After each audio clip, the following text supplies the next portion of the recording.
Want to build a procurement spend and approval dashboard in under 2 minutes? This is what we're building. This is the data we're working with. Let's create it live. We'll start by importing our procurement data into Bricks. The file uploads quickly, and now we click Create Dashboard. Watch as Bricks' AI analyzes our procurement data, identifying spending patterns, vendor relationships, and approval workflows.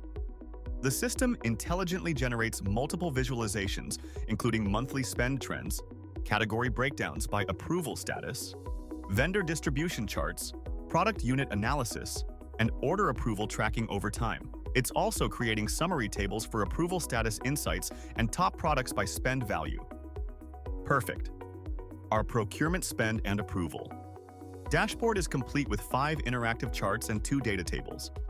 Now let's customize the appearance by switching to a different theme that better suits our corporate branding.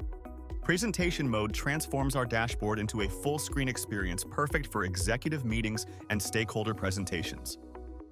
All charts remain fully interactive while maximizing visual impact and readability for larger audiences. Back to edit mode, we can scroll through and interact with every element, filter data, and dive deeper into insights. Try Bricks today and transform how you work with data.